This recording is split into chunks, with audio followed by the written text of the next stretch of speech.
Oke, hari kedua untuk kita membahas mengenai good manufacturing practices ya atau praktek produksi yang baik ya, dalam hal ini mungkin produksi pangan. Jadi yang dimaksud dengan GMP ini adalah fokusnya ke makanan ya. Fokusnya ke makanan. Nah, makanan yang dimaksud di sini adalah termasuk makanan dan juga minuman. Jadi GMP ini bisa masuk dalam mengatur proses untuk produksi makanan dan juga minuman. Kalau untuk proses produk-produk non-food ya, mungkin kita nggak perlu pakai GMP karena GMP ini nanti fokusnya kepada sanitasi dan juga critical control point-nya ya, SICCP-nya. Nah, kalau untuk produk non-food saya rasa eh, itu nggak terlalu signifikan gitu ya. Jadi kayaknya nggak perlu GMP, nanti ada mungkin konsep manufacturing yang lainnya dipakai untuk yang non-food. Nah, di sini berarti GMP ini memberikan garis besar tanggung jawab para manajer. Jadi nanti sebelum memulai konsep GMP-nya, jadi ditentukan dulu ya, siapa yang bertanggung jawab, manajer-manajer. Di sini mungkin termasuklah manajer produksi ya, kemudian manajer mutu, lalu manajer pembelian, karena eh, dan juga termasuk mungkin manajer logistik. Nah, semua ini akan berhubungan ya. Manajer pembelian yang menentukan vendor ya, apakah vendornya layak ya, bagaimana proses dari vendor itu, apakah mereka menerapkan SICCP atau sistem manajemen keamanan pangan yang benar, dan juga untuk manajer logistik bagaimana penyimpanan nanti dari bahan-bahan bakunya disimpan sesuai dengan standar keamanan pangan. Lalu manajer produksi bagaimana mengolah ya, mengolah semua bahan baku dan bahan tambahan itu menjadi satu produk yang nanti akan didistribusikan oleh perusahaan. Nah, untuk distribusi mungkin menjadi bagian tugas dari manajer logistik juga ya. Jadi manajer logistik, manajer pembelian, lalu manajer produksi, dan juga nanti manajer mutu ya. Manajer mutu ini akan mengawasi semua proses apakah sesuai dengan standar mutu. Jadi kalau kita bilang mutu itu tidak hanya bicara kepada produk akhir, tapi kalau kita bicara mutu itu sama dengan keamanan pangan atau SCCP adalah di semua rantai pangan. Jadi kalau kita bicara GMP juga berarti prosesnya ini diawasi di semua rantai pangan ya. Mulai dari proses bahan baku di vendor ya sampai kepada pengiriman bahan baku dan bahan tambahan ya pada perusahaan, lalu kemudian disimpan dulu oleh perusahaan, lalu setelah itu diproses di proses produksi, dan kemudian setelah selesai produksi inilah tugas utama bagian mutu ya, quality control. Jadi benar-benar melihat semua persyaratan mutu, mulai daripada rasa dari produk itu, nanti mungkin akan ada sampling di rasa ya. Kalau oke, ya berarti untuk batch itu oke, lolos. Kalau ada yang kurang ya berarti ini harus mungkin ada remanufaktur lagi ya, ada perbaikan lagi. Dan setelah lolos mungkin packaging ya, jadi pengemasan. Nah, pengemasan ini juga ini harus melalui saringan mutu ya. Kembali di sini manajer mutu akan berfungsi untuk melihat apakah packaging itu sudah sesuai dengan standar dari perusahaan. Ya. Jadi packagingnya semuanya memuat informasi-informasi penting terkait produk, ya, komposisi, merek, logo, dan sebagainya. Dan kemudian memperhatikan semua hasil produksi ya itu nggak ada cacat dalam kemasan. Kalau ada cacat, mungkin akan diulang proses pengemasan. Ya, kemarin seperti saya ceritakan ya, bagaimana coklat itu yang reject akhirnya dijual pada masyarakat umum dengan harga murah. Nah, di sini setelah proses packaging lolos ya, lolos, kemudian siap didistribusikan. Nah, dalam pendistribusian ini pun, ini semuanya dicatat ya oleh bagian logistik ya, kemana aja ini distribusinya. Inilah nanti akan yang menjadi bagian dari kemampuan ketertelusuran. Jadi batch ini perginya kemana aja, semuanya ada datanya. Sehingga suatu saat kalau ada komplain dari masyarakat, dan kemudian setelah diteliti ternyata komplain itu berkaitan dengan adanya satu kontaminan ya, di dalam produk, maka akan dilihat itu batch yang ke berapa ya, kapan itu diproduksinya, dan itu kemudian akan ditarik mungkin semuanya. Jadi ini semuanya berhubungan dengan tugas para manajer nanti. Lalu kemudian JMP ini juga akan menjadi saran untuk manajemen yang dititik beratkan pada bahan-bahan atau zat yang berpengaruh pada keamanan produk. Jadi semua zat-zat atau bahan, apakah itu bahan pewarna, ya, bahan pengawet, lalu bahan penambah rasa, ini semua harus benar-benar menjadi suatu critical control point ya. Jadi benar-benar diperhatikan bahwa di titik ini tidak ada kontaminan atau produk-produk karsinogen, produk-produk beracun ya, produk-produk yang tidak layak konsumsi ya, untuk lanjut ke tahap proses produksi. Kemudian proses pengolahan dan penanganan produk di bawah kondisi yang higienis. Jadi benar-benar memenuhi unsur prosedur dan standar kesehatan. Ya, karena ini bicara makanan ya. Makanan ini akan dikonsumsi oleh manusia. Sehingga jangan sampai ya, makanan ini menimbulkan dampak gangguan kesehatan bagi yang mengkonsumsinya. Jadi harus benar-benar memenuhi unsur standar keamanan. Kalau kita bicara keamanan pangan, ini jangan sampai produk yang diproses ini akan menimbulkan bukan hanya sakit ya. Sakit itu mungkin ada sakit degeneratif ya, yaitu mungkin bukan sakit infeksi, ada sakit infeksi dan ada sakit infeksi yang menular. Nah, ini mungkin disebabkan oleh kontaminan-kontaminan biologis ya, seperti virus ya, bakteri. Lalu ada kontaminan-kontaminan yang berbentuk fisik ya, bahaya fisika. Apakah butiran-butiran serbuk besi ya, butiran debu atau partikel-partikel benda padat lainnya, atau partikel-partikel bahan kimia, itu bahan kontaminan kimia ya. Nah ini semua, ini benar-benar harus dipastikan bahwa ini semua tidak terdapat di dalam produk yang diproses. Karena ini akan mempengaruhi dan berdampak terhadap kesehatan dari orang yang mengkonsumsinya.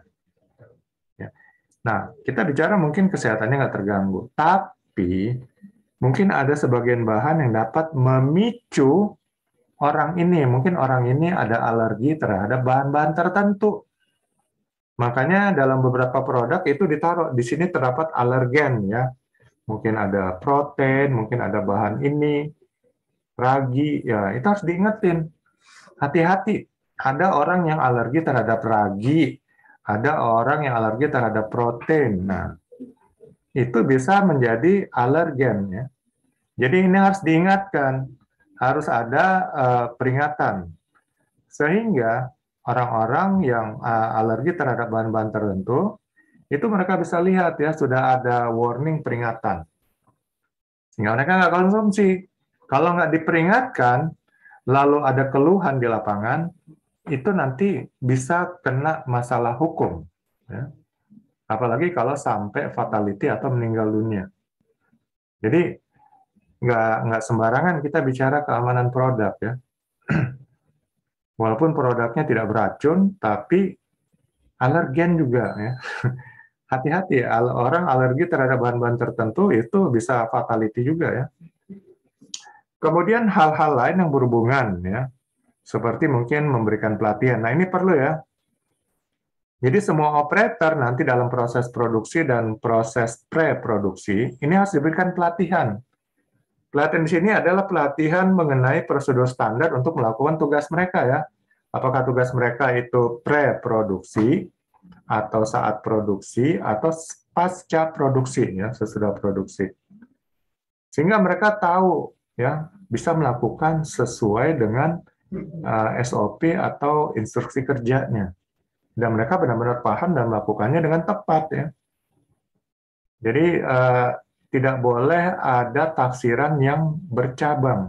Tafsirannya hanya satu. Ya. Nggak boleh ada tafsiran yang berbeda. Itu yang berbahaya nanti. Nah, itu akan mempengaruhi kondisi pangan yang akan diproduksi nanti. Lalu kemudian hal-hal lain juga adalah dokumentasi ya, semua catatan terkait proses sebelum produksi, proses saat produksi dan proses pasca produksi. Semuanya ada catatannya ya setiap hari sehingga ini akan menjadi dokumentasi. Lalu kemudian bahan-bahan baku yang masuk dari vendor semuanya tercatat ya, kapan jam berapa masuk, kemudian bagaimana proses pemeriksaannya, proses persetujuan terhadap bahan tersebut, apakah layak digunakan, dan seterusnya. Itu adalah menjadi bagian dari dokumentasi. Dan ini penting ya, karena suatu saat kalau terdapat komplain atau terdapat masalah, semuanya akan bisa dikorek daripada riwayatnya. Riwayat itu semuanya ada di dalam dokumentasi. Kemudian ada juga manajemen lab, laboratorium. Jadi sini ada mungkin pengujian-pengujian ya terhadap bahan baku mungkin ya, untuk memastikan bahan baku itu adalah layak digunakan ya. Sehingga setiap ini mungkin ada samplingnya diambil dan kemudian dites. Apakah benar-benar memenuhi unsur keamanan pangan gitu ya. Dan tidak terkontaminasi dengan bahan-bahan lainnya atau mungkin dapat menimbulkan kontaminasi silang gitu ya. Mengkontaminasi bahan-bahan yang sudah ada, yang sudah dicek dan aman. Jadi nanti ada catatan juga dari lab ya, oh ini layak digunakan, oh ini nggak layak, oh ini harus di-reject ya produk yang sudah diproduksi dan seterusnya. Semuanya ada nanti laporan daripada laboratorium. Kemudian hal lainnya juga adalah pemakaian dan pengolahan kembali produk ya. Jadi mungkin produknya ini ada cacat tapi masih mungkin bisa diremanufaktur ya, diolah lagi. Nah ini mungkin akan dilakukan pengolahan lagi. Itu juga mungkin nanti akan ada catatannya dan sebagainya. Nah cuman saat proses pengolahan ini expired date-nya nggak boleh ditambah ya, tetap expired date pada saat hari di mana produk tersebut diproses gitu ya. Jadi tetap masuk kepada expired date yang di mana produk tersebut pertama kali diproses. Lalu untuk hygiene ya, hygiene ini yaitu standar keamanan dan kesehatan ya dari produk pangan ini berkelanjutan dan dipertimbangkan dalam keseluruhan dokumen. Jadi masalah hygiene ini juga menjadi hal yang benar-benar menjadi hal yang dipentingkan ya, dalam proses untuk pengolahan pangan olahan. Kemudian tidak berhubungan dengan hal-hal yang tidak berkaitan dengan aspek keilmuan, teknologi, dan organisasi yang berpengaruh pada keamanan dan mutu produk. Jadi GMP ini nggak ada berhubungan dengan politik, ya, dengan organisasi, dengan hal yang berhubungan dengan keilmuan dan teknologi. Ini adalah hanya merupakan satu cara untuk melakukan proses produksi ya terhadap makanan sehingga bisa dihasilkan satu proses produksi yang bisa menjamin ya kelayakan daripada pangan yang diolah tersebut. Kemudian tanggung jawab utama dari manajer untuk memenuhi perundang-undangan ya serta peraturan tentang makanan. Jadi para manajer ya, manajer mutu, manajer produksi, manajer logistik, manajer pembelian, ini semua stick to the rule ya. tidak menyimpang dari regulasi peraturan perundang-undangan tentang pangan ya yang sudah dikeluarkan oleh pemerintah.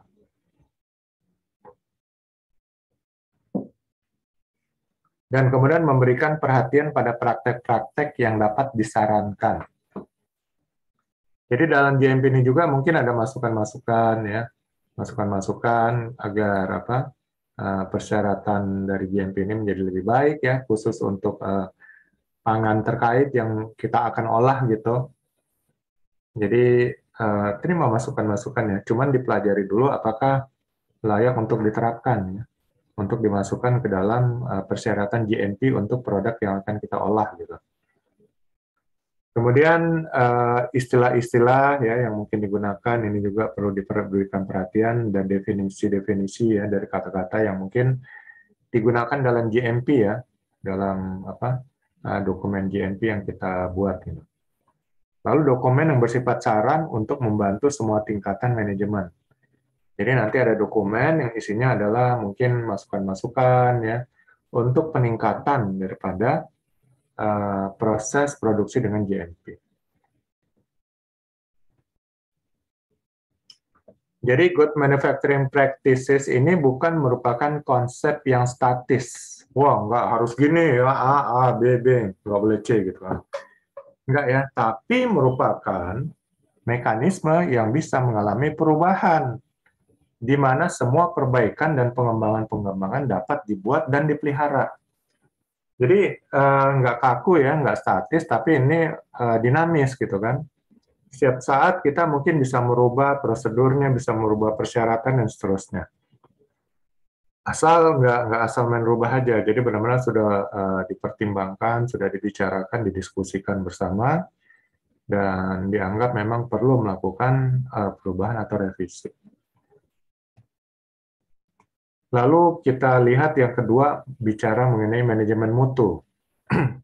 Prinsip dari manajemen mutu adalah sistem mutu yang menyeluruh harus dibangun, ya, didokumentasikan, ya, artinya tertulis, ada dokumennya, dan diimplementasikan dengan tujuan memastikan bahwa standar mutu yang dibangun pada bermacam-macam tahapan proses industri dapat dicapai secara konsisten dan tetap.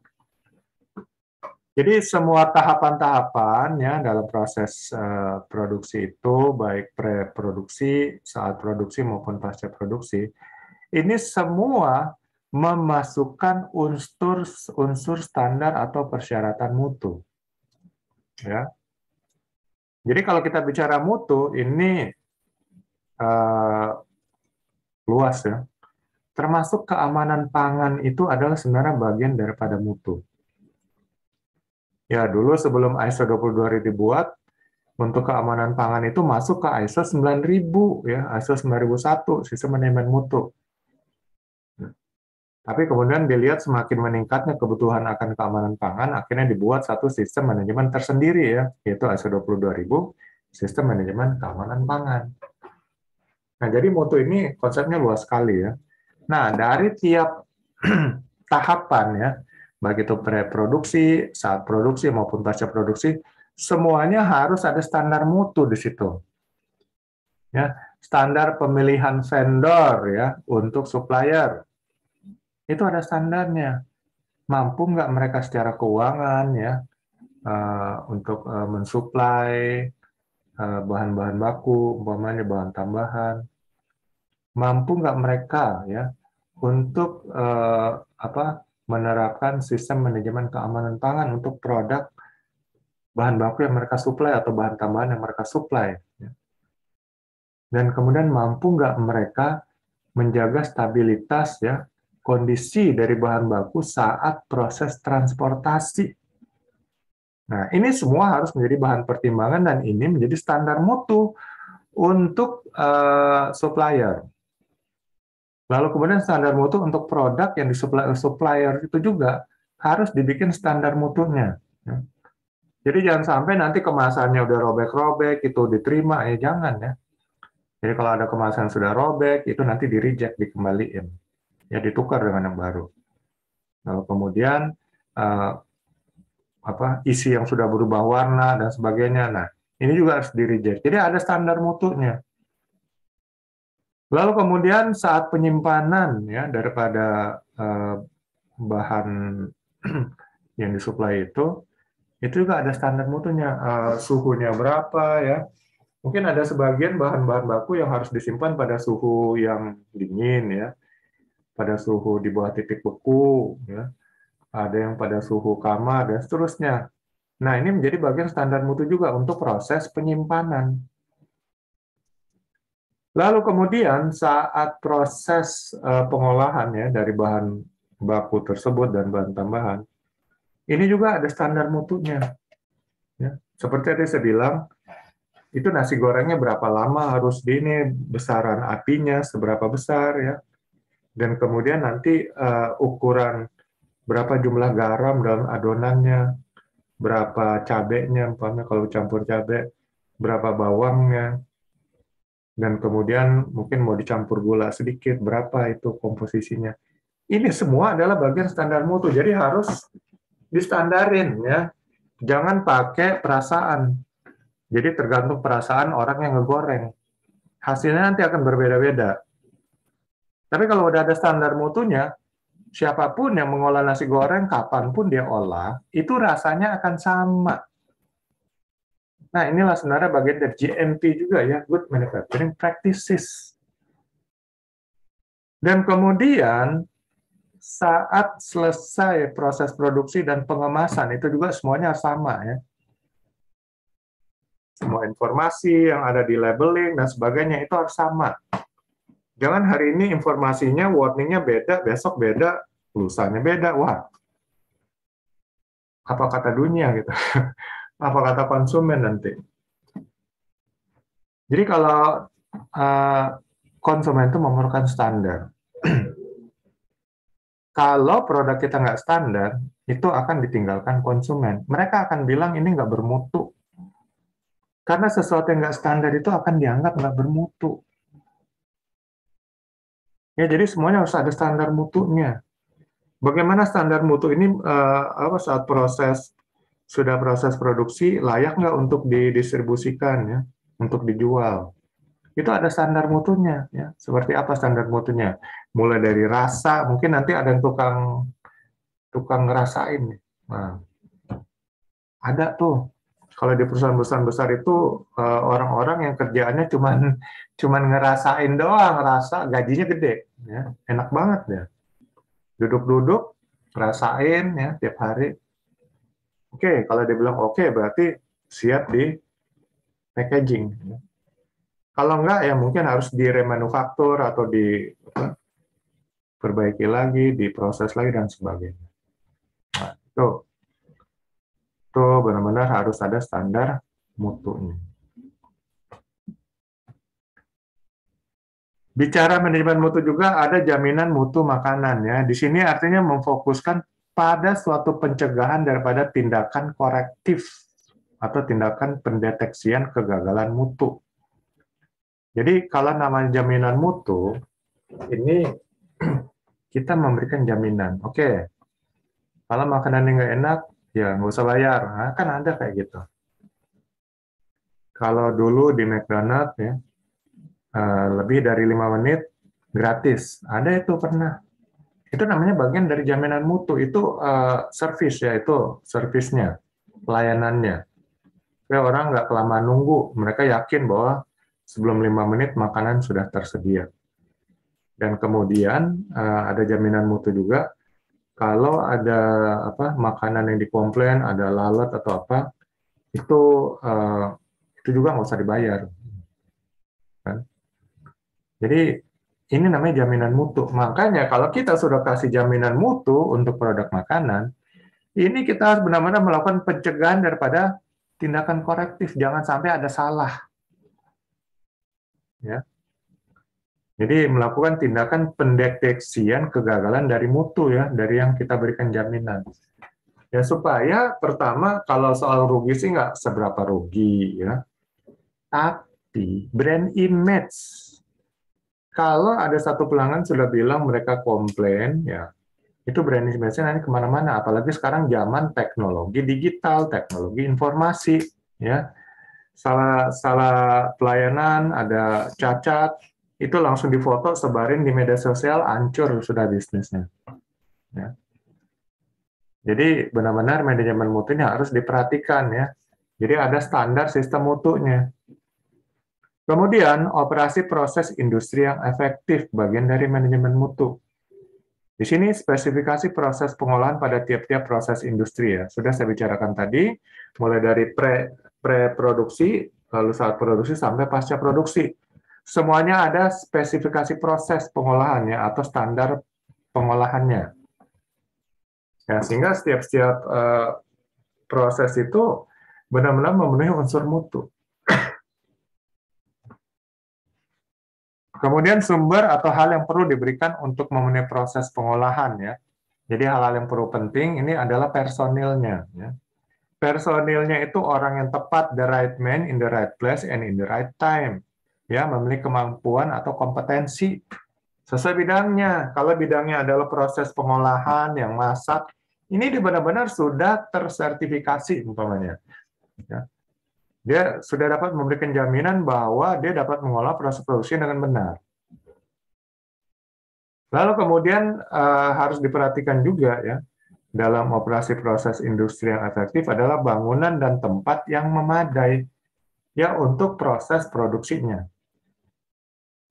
Arti kata memadai ini artinya cukup luas ya, jangan sampai sempit-sempitan ya. Dan kemudian tempat untuk proses produksinya itu cukup nyaman. Jangan sampai akhirnya ketidaknyamanan akan membuat hasil produksinya banyak yang harus diulang atau banyak yang salah.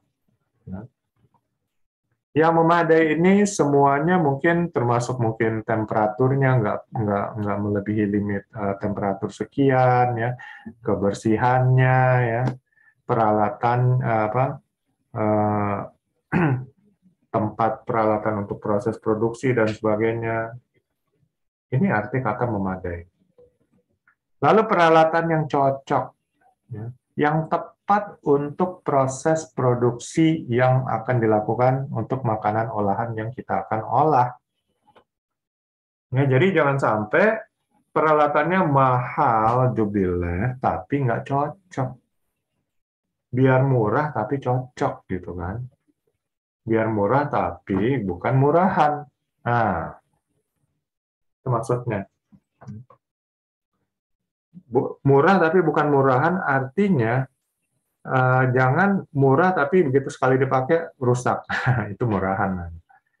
Murah tapi nggak murahan artinya ya murah tapi bisa dipakai dan jangka waktu cukup lama gitu ya. Kemudian material ya. Jadi material bahan-bahan yang dipakai ini benar-benar menjadi bagian dari operasi proses industri yang efektif, harus diperhatikan ya. Harus ada standar mutunya juga di sini kan. Lalu prosedur prosesnya, nah ini juga nanti harus ditentukan ya, karena sesuai dengan produk yang akan kita olah. Tadi mungkin mengolah nasi goreng, ya saya sudah bilang prosesnya dimulai dari apa ya, lalu kemudian apinya sebesar apa, lalu setelah itu habis mungkin ditaruh digoreng bumbu-bumbunya dulu, bawang segala macam, baru masukin apa garam atau apa. Jadi ini bagian prosedur proses. Jadi jangan sampai terbalik. Jangan sampai nanti masukin nasi dulu, baru masuk bumbunya belakangan. Nanti akan rasanya berbeda kalau prosesnya juga berbeda-beda. Jadi harus diatur prosesnya ya, sehingga hasil akhirnya akan selalu sama.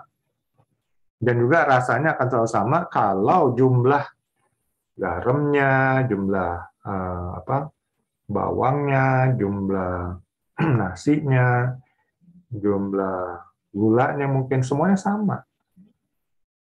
Nggak berbeda-beda ya. Itu namanya standar. Lalu fasilitas transport dan gudang yang memadai. Jadi ada mobil untuk nanti distribusi pengiriman ya ke tempat-tempat toko yang bekerja sama mungkin ya.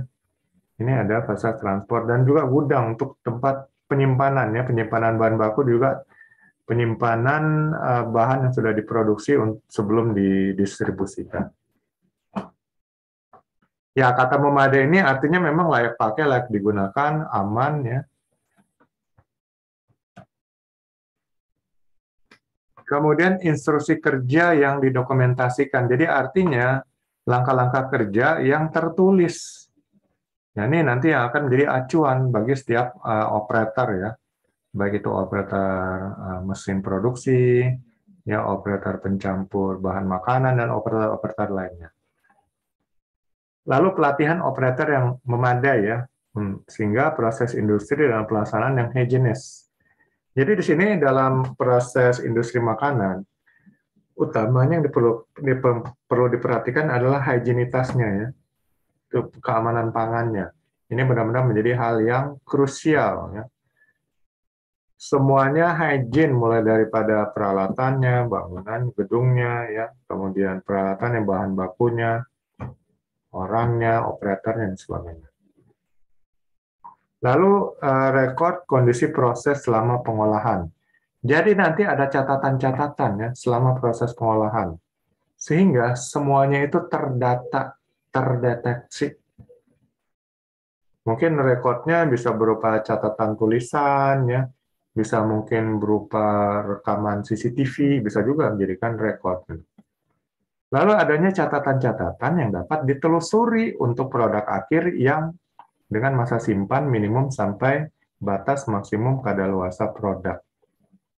Jadi nanti ada ketertelusuran produk, sehingga kalau ada produk yang memang harus ditarik dari pasaran, itu sudah bisa dilihat ya batch berapa, ya, tanggal pembuatan produksinya kapan, itu nanti yang akan ditarik.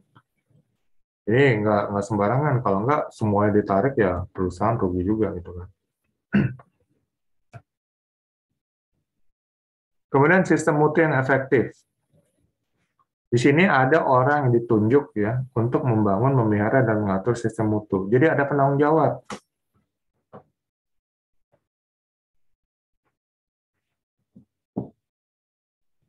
Kalau nggak ada penanggung jawab, bagaimana sistem mutunya dapat berjalan gitu. Jadi harus ada orang yang ditunjuk untuk menjadi penanggung jawab ya. Lalu sistem mutu dan prosedur-prosedur telah dibuat, didokumentasikan dan diimplementasikan ya. Jadi persyaratan mutu ya, lalu prosedur-prosedur, ya langkah-langkah kerjanya, checklist dan segala macam, itu semua sudah tertulis ya. Lalu kemudian diterapkan, disosialisasikan, diberikan pelatihan kepada para operator ya. Sehingga ini menjadi satu sistem, artinya dia akan berjalan sendiri gitu kan. Kemudian sumber-sumber yang memadai diberikan untuk sampling ya, dan juga inspeksi dan tes bahan baku, bahan setengah jadi, produk akhir, dan untuk pemantauan kondisi atau proses serta semua aspek lingkungan produksi yang berhubungan ya, termasuk semua aspek kesehatan dan higienitas. Jadi nanti ada sampling untuk dites mungkin di laboratorium ya, untuk melihat kelayakan bahan ya, kelayakan bahan baku atau bahan tambahan, lalu kelayakan produk yang sudah diproduksi dan sebagainya. Dan ada prosedur kontrol pengeluaran persetujuan produk akhir atau pengolahan ulang bahan baku, bahan setengah jadi, dan produk akhir. Jadi nanti ada prosedur mutunya, ini apakah lolos atau enggak, atau harus diremanufaktur ya, atau diolah kembali, atau di-reject ya. Terdapat feedback atau masukan yang terjadwal untuk produksi atau departemen yang berhubungan dalam hal kinerja mutu.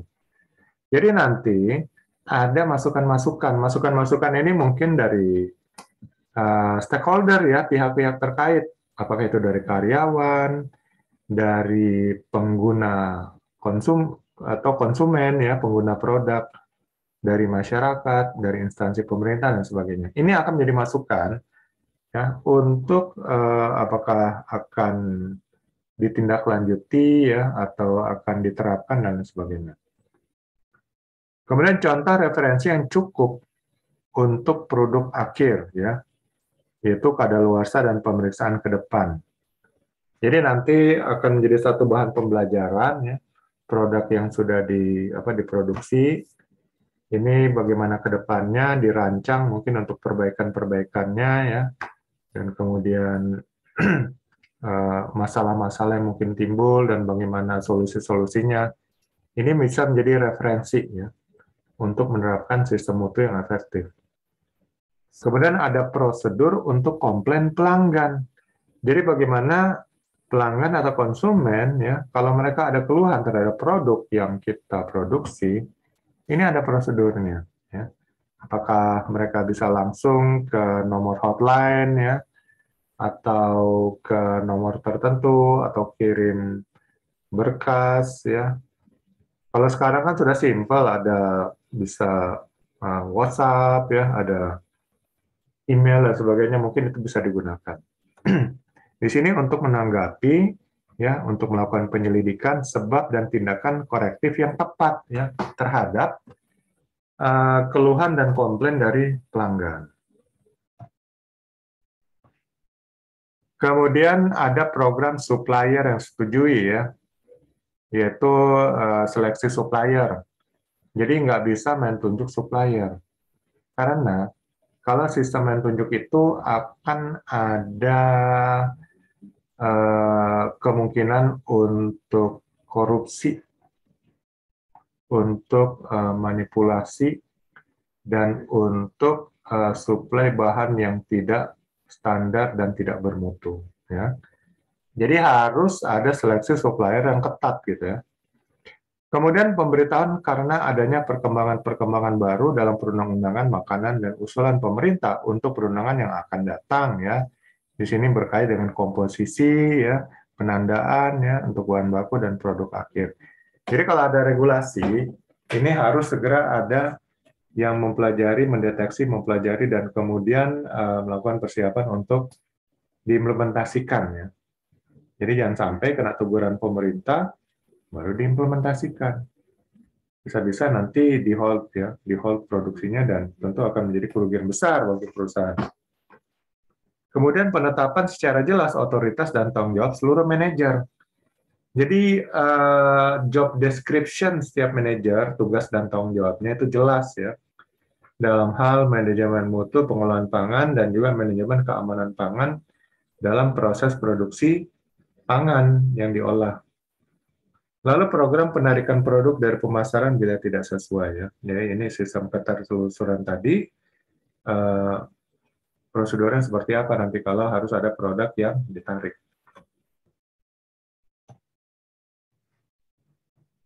Kemudian yang ketiga mengenai pelatihan dan personel. Ya ini intinya adalah bagaimana semua karyawan diberikan pelatihan ya, sumber daya manusia, kemudian ada personal hygiene. Jadi setiap karyawan, terutama operator produksi, itu sudah bisa menerapkan sanitasi terhadap dirinya atau kebersihannya ya, sehingga dia layak untuk melakukan proses produksi. Ya, apakah dia harus memakai baju khusus ya, atau dia mencuci tangan dan tubuhnya secara bersih dulu, dan tidak memiliki penyakit, ya, terutama penyakit menular, atau dia harus pakai penutup kepala, ya, supaya rambutnya tidak mungkin masuk dalam proses olahan pangan, atau dia pakai masker, dan lain sebagainya. Itu nanti semuanya ada dijelaskan dalam tugas dan tanggung jawab, ya. Dan juga menjadi bagian dari prosedur ya untuk pengolahan dan proses di produksi.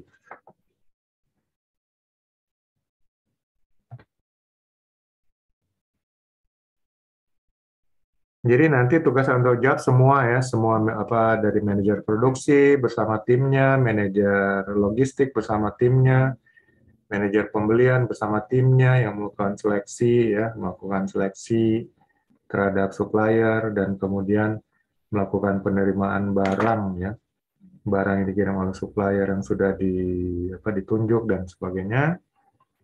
Lalu manajer mutu ya, semuanya punya tugas dan tanggung jawabnya masing-masing yang mengelola pekerjaannya sehingga terjadi kerjasama yang efektif dan harmonis dan dapat menghasilkan produk pangan olahan yang berkualitas.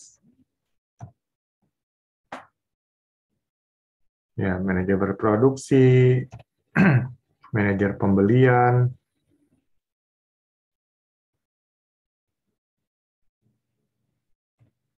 kemudian manajer mutu ya, atau manajemen mutu.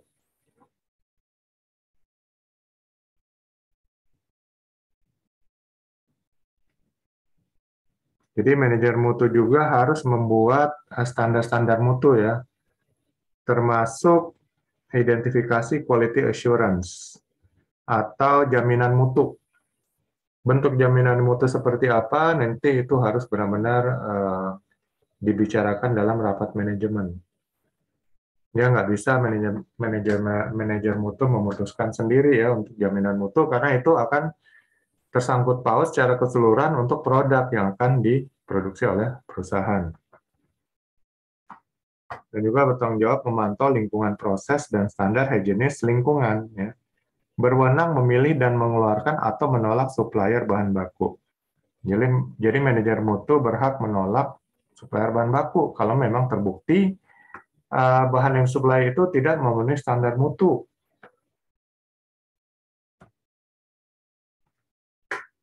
Seleksi dan rekrutmen. Semua posisi mempunyai job description.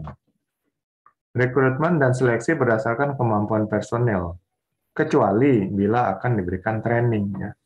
Jadi mungkin mencari yang pengalaman ya sesuai dengan bidang yang dicari, tapi tidak menutup kemungkinan yang fresh graduate ya atau yang belum pengalaman itu diterima juga ya karena akan diberikan training gitu ya. Dan untuk pelatihan, training hygiene dan manajemen mutu juga training yang berhubungan dengan pekerjaan, prinsip-prinsip operasi dari proses, struktur organisasi dan instruksi kerja. Ini semua menjadi bagian yang akan diberikan ya training. Ya, jadi terutama hygiene dan manajemen mutu. Program pelatihan disetujui manajer mutu dan produksi, ya, lalu diaudit, diperbanyak, dan direview, ditinjau ulang. Apakah sudah tepat ya atau harus dilakukan revisi, perbaikan, ya, penambahan jenis training atau pengurangan jenis training dan sebagainya.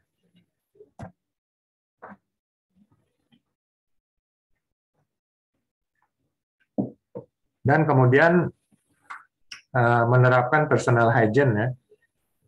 Sini standar hygiene personal harus dipantau pada semua proses industri, juga meliputi perpindahan personel dari tempat kerjanya dan merupakan tanggung jawab semua manajer dan supervisor. Pelatihan mencakup persyaratan umum hygiene personel dalam pabrik dan persyaratan lain yang spesifik yang didokumentasikan dan tersedia bagi karyawan. Proses industri memenuhi persyaratan peraturan hygiene makanan dan peraturan-peraturan lain yang spesifik. Jadi hygiene personelnya harus terapkan ya, personal hygiene. Juga termasuk mungkin nanti ada persyaratan perundangan ya. Persyaratan perundangan, pembersihan menggunakan lap umpamanya ya, penggunaan baju pelindung, penutup rambut dan jenggot mungkin, mencuci tangan sampai bersih ya, menjaga kebersihan tangan dan badan dan lap, tidak meludah ya merokok ataupun mengunyah tembakau dalam area mengunyah tembakau. Lalu melarang masuk ke tempat makanan sebelum memperlihatkan sertifikat kesehatan ya. Jadi ada persyaratan khusus ya untuk hygiene personel. Ya. Ini nggak bisa sembarangan masuk ke tempat produksi. Harus menunjukkan sertifikat kesehatan bahwa yang bersangkutan memang sehat, gitu kan? Untuk persyaratan perundangan ini mencakup menutupi semua luka atau lecet dengan pembalut ya yang tahan air tapi tidak mencemari. Jadi pembalut ini tidak memberikan pencemaran kontaminasi mungkin terhadap pangan yang akan diproses kalau ya tersentuh. Lalu ketentuan material P3K. Menyesuaikan perundangan dan persyaratan perusahaan, memelihara fasilitas dan peralatan yang dibutuhkan ya, dan tanggung jawab karyawan.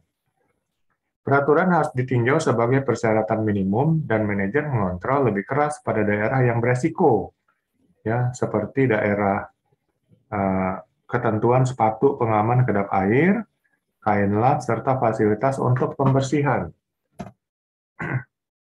Lalu ketentuan sabun ini non parfum ya untuk mencuci tangan. Jadi nggak pakai parfum ya, karena parfum itu mungkin dapat bereaksi dengan kulit dan lalu mungkin akan berpengaruh terhadap menjadi satu bahan kontaminan terhadap mungkin pangan olahannya nanti.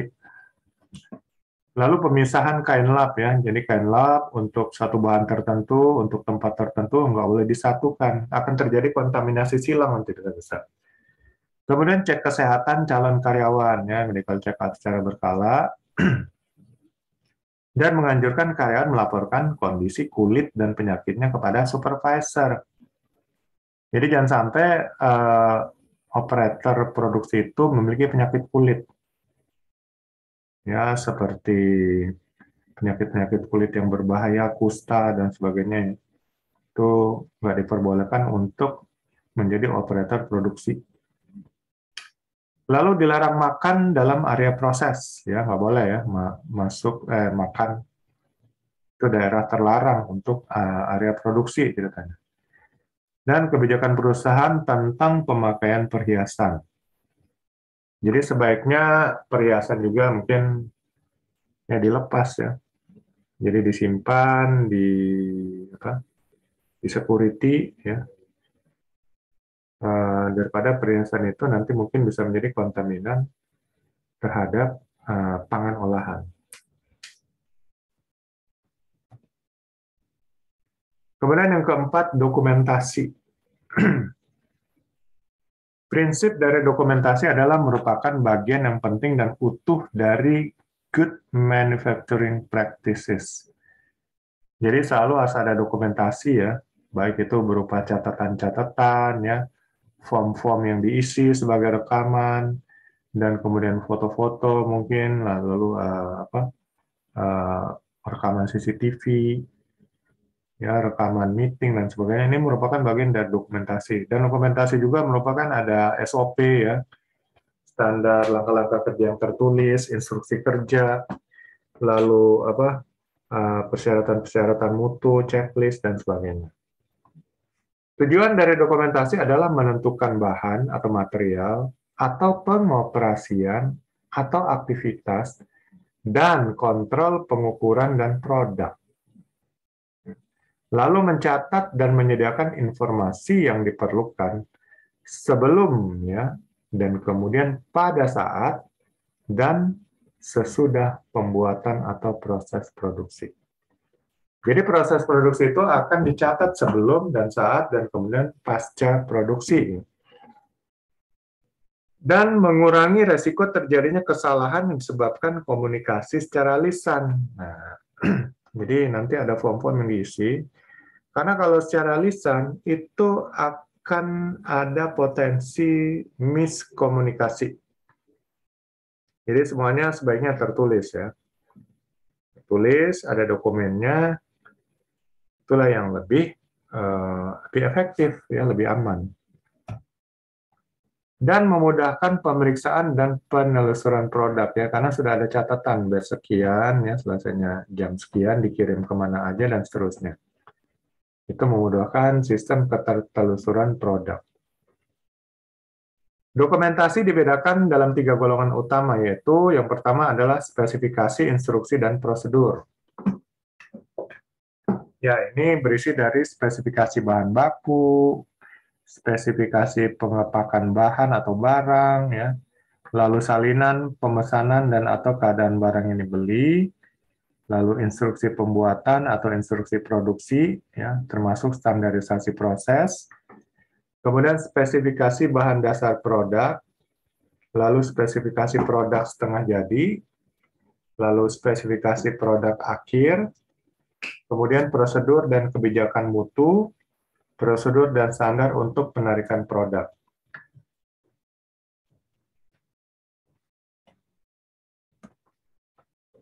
Kemudian ada instruksi pengoperasian pabrik ya, berupa instruksi kerja ya atau prosedur standarnya. Lalu ada instruksi untuk membersihkan ya, instruksi untuk jadwal perawatan ya, kebersihan dan pengendalian serangga. Lalu ada metode laboratorium ya untuk pemeriksaan bahan atau produk yang mungkin sudah diproduksi. Ya, ini semua bagian daripada dokumen-dokumen yang harus ada. Kemudian dokumen itu juga berisi program. Di sini ada program-program untuk produksi, program-program pelatihan, dan jadwal perawatan pabrik. Jadi tadi selain dokumen-dokumen penting, ada juga untuk dokumen itu berisi program-program ya. Ya, program-program produksi itu tergantung daripada manajemen mau buat program seperti apa. Apakah kalau produksi lancar sampai sekian jam dapat bonus dan sebagainya, itu merupakan bagian dari program. Apakah kalau tidak terjadi komplain, tidak terjadi insiden ya sampai sejumlah jam tertentu, itu akan mendapatkan reward ya untuk semua operator pabrik. Ya, itu namanya program ya. Lalu program-program latihan, training matrix, ini semua sudah tentukan jadwalnya segala macam. Kemudian jadwal perawatan pabrik juga bisa masukkan dalam program ya. Semuanya tertulis dalam dokumen. Lalu dokumen juga ini berisi untuk catatan dan laporan. Ya, catatan formula atau resep ya, analisa-analisa, persetujuan penggunaan bahan baku dan sebagainya. Lalu catatan pengujian dan pengeluaran produk setengah jadi. Kemudian catatan untuk bahan baku produk dan produk akhir, catatan pengujian kontrol ya proses, lalu catatan grafik, pencatatan penggunaan peralatan di dalam proses dan catatan kalibrasi, lalu catatan grafik kontrol berat dan volume, catatan pembuatan atau produksi, kemudian laporan keahlian, laporan keluhan relasi ya, keluhan pelanggan. Lalu tinjauan dan survei mutu, ya. Hasil tinjauan dan survei daripada mutu, lalu laporan tindakan koreksi atau tindakan perbaikan. Ini semua adalah dokumen-dokumen ya, termasuk dokumen-dokumen selain daripada tadi spesifikasi instruksi dan prosedur dan juga program dan juga di sini catatan dan laporan. Lalu rekomendasi yang mendetail mengenai pendokumentasian tercakup dalam beberapa bagian pada panduan ini. Bagian-bagian ini harus dikonsultasikan terlebih dahulu. Jadi untuk rekomendasi terkait dokumentasi ini harus nanti dikonsultasikan apakah perlu ya untuk diterapkan. Dan disediakan form khusus untuk pemeriksaan barang yang masuk pada setiap pengiriman ya. Jadi ada form inspeksi untuk setiap barang yang masuk. Ya, jadi dari supplier gitu. Kemudian keakuratan catatan mengenai data semua produk termasuk detail proses yang sedang berlangsung dan mutu produk akhir. Catatan ini dijaga minimal setelah masa kadaluarsa produk telah lewat. Jadi ada data-data semua ya, produk ya, proses-prosesnya. Jadi semua lengkap gitu. Lalu dalam dokumen juga memastikan pencatatan yang ringkas dan jelas ya. Dibuat dengan tinta permanen ya. Jika mungkin disebutkan saluran ukurannya sesuai dengan satuan internasional SI. Jadi catatannya detail ya, lengkap. Ada mungkin satuan ya. Sehingga jelas ya, mungkin ukuran produk berapa ya, hasil timbangan produknya berapa, ukurannya berapa gram, itu semua ada catatan. Kemudian dokumen juga berdasarkan checklist mungkin membantu dalam mendesain dan menyusun form pencatatan ya.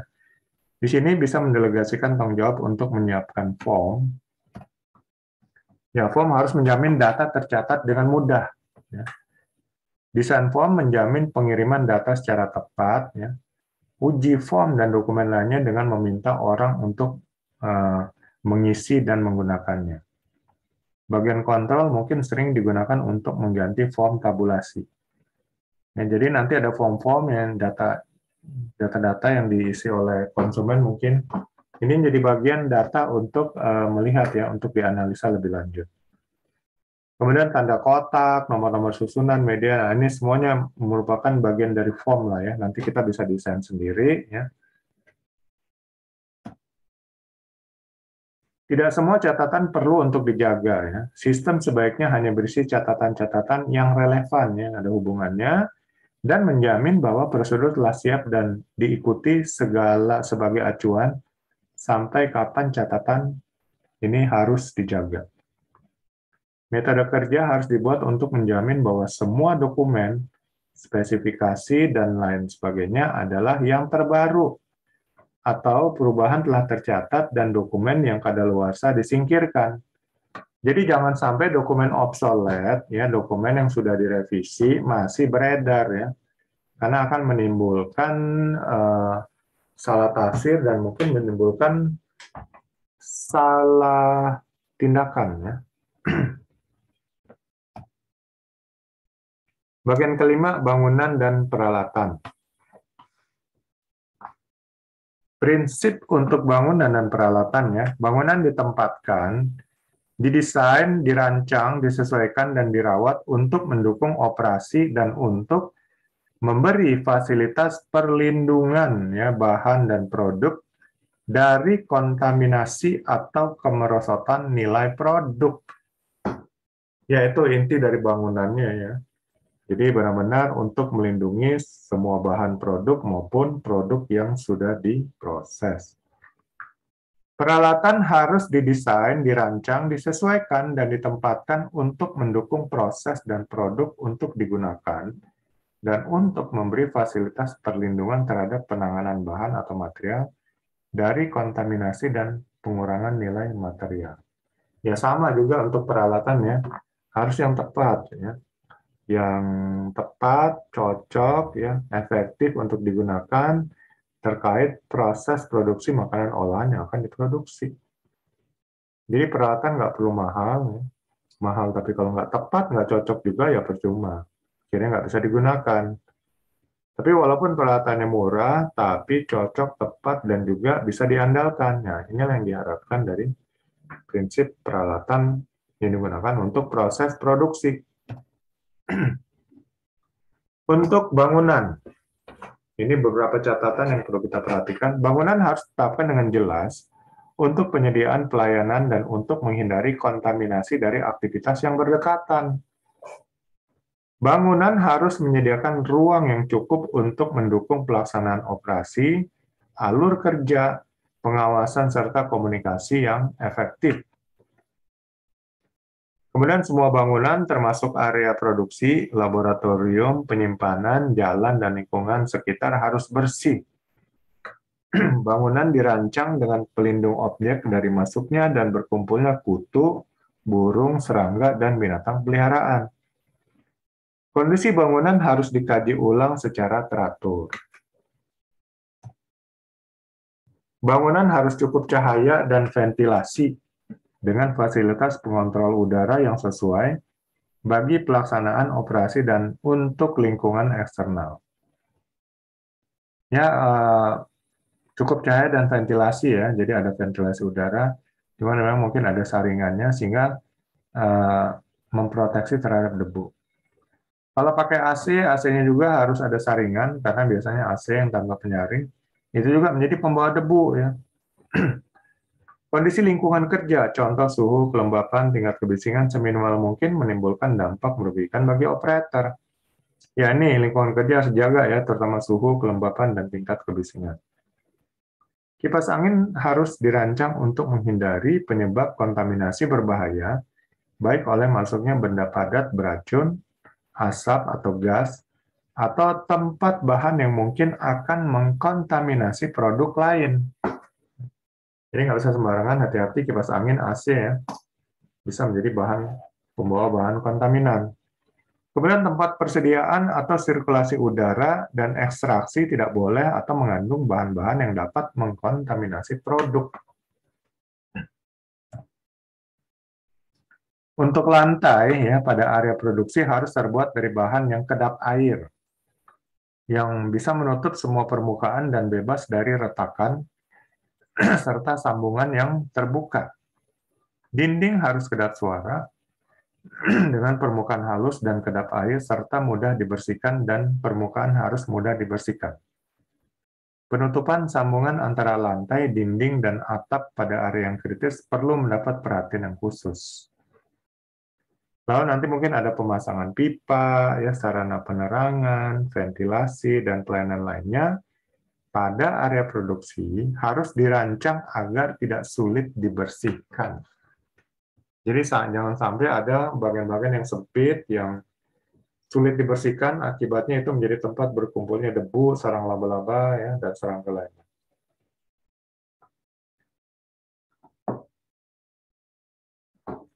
Kemudian saluran air harus mempunyai ukuran yang cukup dan harus memiliki ventilasi yang cukup. Beberapa saluran terbuka harus dangkal untuk memudahkan pembersihan. Ya, air juga menjadi bahan yang penting untuk proses manufaktur, dan ini harus benar-benar diperhatikan, ya. Kalau memang penggunaan airnya cukup besar, ya dia mungkin punya ukuran yang cukup besar, ya, dan kemudian sehingga bisa mengalirkan air yang cukup. Lalu mungkin ada perlu bak-bak tertentu untuk proses produksi tertentu, ya, yang berisi air dan sebagainya. Ini juga ada saluran terbuka harus dangkal, ya, untuk memudahkan pembersihan. Lalu ada ruang untuk menyimpan mantel, ya, seperti jas atau topi harus disediakan dan dipisah, ya, atau ada penyekatnya dari area produksi. Jadi nggak bisa disatukan dengan area produksi, ya. Toilet jangan disatukan juga dengan area produksi, harus dipisah, ya. Lalu perlindungan terhadap cuaca harus tersedia untuk area penerimaan dan pengiriman, serta untuk bahan atau produk yang akan dipindah, ya, atau produk transit.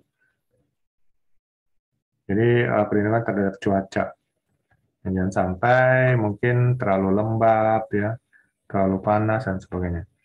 Sampah jangan sampai menumpuk banyak.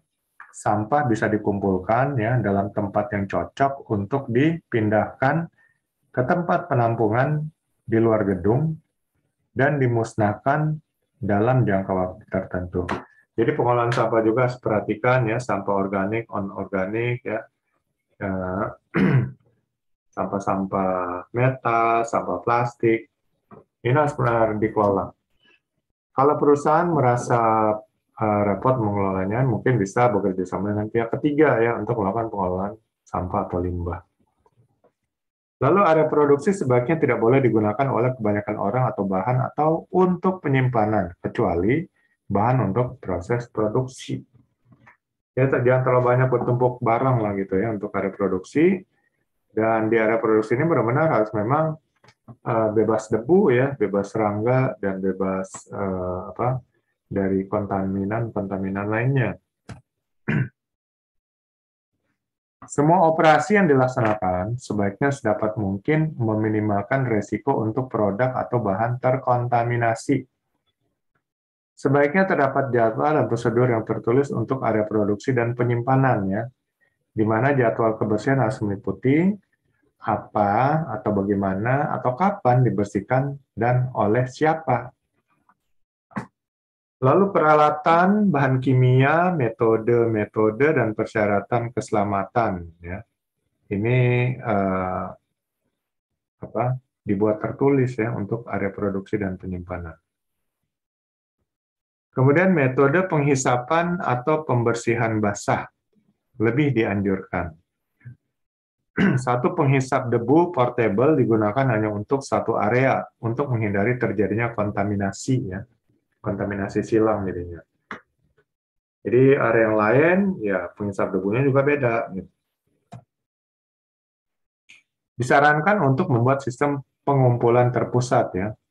Pendingin udara, sapu, dan sikat harus digunakan dengan hati-hati supaya tidak menimbulkan resiko produk terkontaminasi.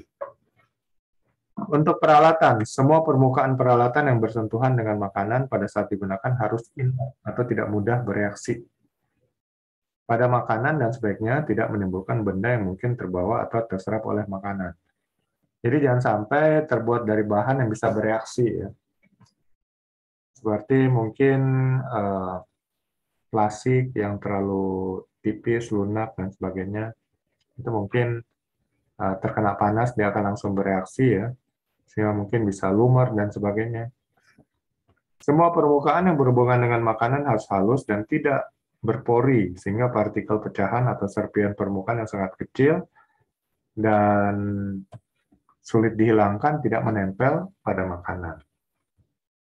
Semua permukaan yang berhubungan dengan makanan harus tampak agar dapat diperiksa, atau peralatan harus mudah dibongkar untuk diperiksa dan diinspeksi. Atau hal itu dilaksanakan dengan anggapan bahwa prosedur pembersihan rutin akan mengurangi kemungkinan terjadinya kontaminasi. Jadi semua permukaan ya itu harus dicek, diperiksa ya dari peralatan tersebut supaya memastikan bahwa peralatan ini benar-benar hygiene ya, bersih. Jika sistem pembersihan di tempat dilaksanakan, hal ini sebaiknya dilaksanakan dengan dasar pemikiran bahwa pencapaian hasil tanpa pembongkaran adalah sama atau setara dengan apa yang dicapai dalam melakukan pembongkaran dan pembersihan manual. Jadi jangan berpikir bahwa peralatan harus dibongkar atau dibersihkan itu nggak ada gunanya ya. Itu akan sangat berguna. Kalau kita nggak bongkar, ya nggak bersihin, mungkin akibatnya akan terjadi kontaminasi, lalu akan terjadi reproduksi, produksi ulang, dan ini tentu akan inefisiensi ya, rugi waktu, rugi tenaga, rugi biaya, dan sebagainya. Ya, semua permukaan interior berhubungan dengan makanan harus diatur sedemikian rupa sehingga peralatan kosong atau kering dengan sendirinya ya. Lalu peralatan harus diatur dirancang sebagai pelindung isi agar tidak terkontaminasi dari luar ya. Permukaan luar peralatan tidak bersentuhan dengan makanan harus dirancang untuk mencegah berkumpulnya debu, bakteri, atau serangga pada dan atau di dalam peralatan, lantai, dinding, dan sarana pendukung lainnya. Lalu instruksi tertulis untuk kebersihan dan kesehatan lingkungan harus terperinci ya. Bahan-bahan khusus, metode, perlengkapan keselamatan, dan fasilitas yang nyaman harus disediakan. Pabrik dan peralatan harus dibersihkan dan dirawat segera setelah digunakan ya. Jadi setelah proses satu batch itu harus dibersihkan lagi semua peralatan dan gedung ya. Adanya kerusakan harus dicatat. Ya, kalau ada yang rusak dicatat dan mungkin segera diperbaiki atau dicari yang baru. Pabrik dan peralatan harus diperiksa kebersihannya dan kelengkapannya sebelum digunakan. Ya, jadi saat digunakan kembali pada batch berikutnya mungkin harus dicek lagi ya kebersihannya. Tindakan pencegahan yang cukup terhadap bau yang tidak sedap dari peralatan pembangkit tenaga, pemanas, dan lain sebagainya harus dilaksanakan. Jadi mungkin ada peralatan genset, ya, peralatan pemanas, dan sebagainya, itu menimbulkan bau. Ya, ini harus segera dicari penyebabnya dan kemudian dicari solusi lah supaya baunya hilang gitu ya. Karena yang namanya bau berarti ada sesuatu yang terjadi yang tidak diinginkan. Kemudian untuk tahap ke-6 ada produksi ya. Nah, untuk produksi ini prinsipnya adalah operasi dan proses yang seharusnya digunakan dalam proses industri atau produksi dengan penyediaan bangunan, peralatan, bahan, personel, dan pelayanan akan dapat secara konsisten menghasilkan produk akhir yang sesuai dengan spesifikasi dan terlindung dari kontaminasi dan kemerosotan mutu. Jadi prinsip produksi seperti ini ya. Ya sesuai dengan spesifikasi mutu ya. Semua ya terkait bangunan, peralatan, bahan, personel, dan pelayanan ya. Ini konsisten untuk menghasilkan produk akhir yang sesuai dengan spesifikasi mutu. Proses evaluasi. Sebelum memperkenalkan spesifikasi proses untuk sebuah produk, percobaan harus dilakukan untuk membuat formula, metode, dan prosedur khusus yang sesuai untuk pabrik dan dapat secara konsisten menghasilkan produk dengan spesifikasi produk akhir. Jadi harus dicek dulu untuk produk akhir, tujuan akhirnya seperti apa produknya itu nanti.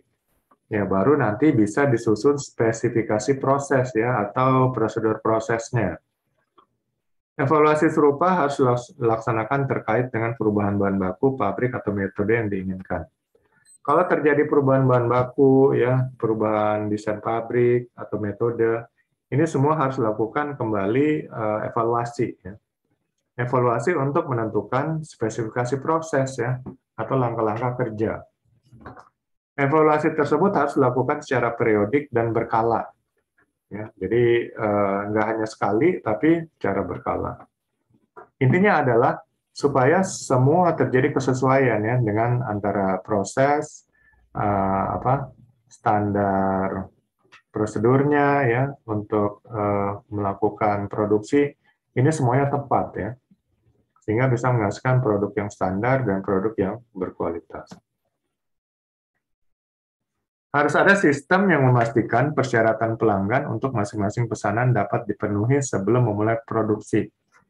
Jadi persyaratan atau keinginan dan harapan pelanggan juga harus menjadi bahan pertimbangan. Ya.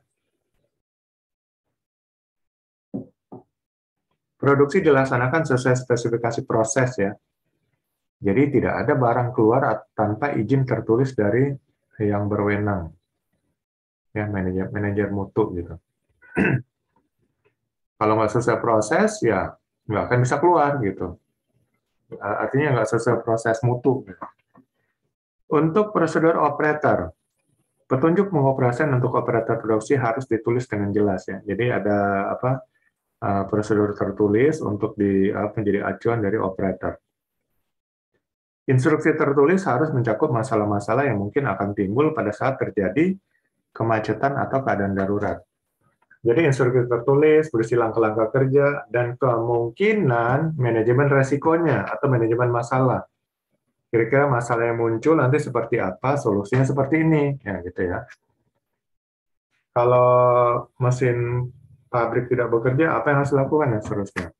Ini menjadi petunjuk ya acuan bagi operator. Identifikasi bahan baku ya. Jadi setiap bahan baku ini benar-benar harus diidentifikasi ya. Ini sampai di karantina, diperiksa, diuji, ya kemudian setelah itu ditandai dengan label ya. Nah untuk pelabelan sendiri ada tanda tahan ya pada semua bahan yang dikarantina. Jika hasil tes atau pengujian layak untuk digunakan, baru labelnya diganti ya dari tahan menjadi label diakui atau layak. Kemudian ada tes juga dari label tahan itu diganti dengan reject, yang artinya ditolak. Semua bahan baku hingga produk akhir harus diberi tanda masa berlakunya, ya. Jadi ada masa expire atau kadaluarsanya. Pada pengiriman melalui tanker, persiapan pelayanan mutu dibuat sebelum barang tersebut diizinkan untuk disimpan. Jadi nanti untuk distribusi produk ya ada bermacam-macam, mungkin alat transportasi, semuanya sama aja ya. Jadi ada penilaian mutu ya terhadap barang itu, bagaimana penyimpanannya dan sebagainya.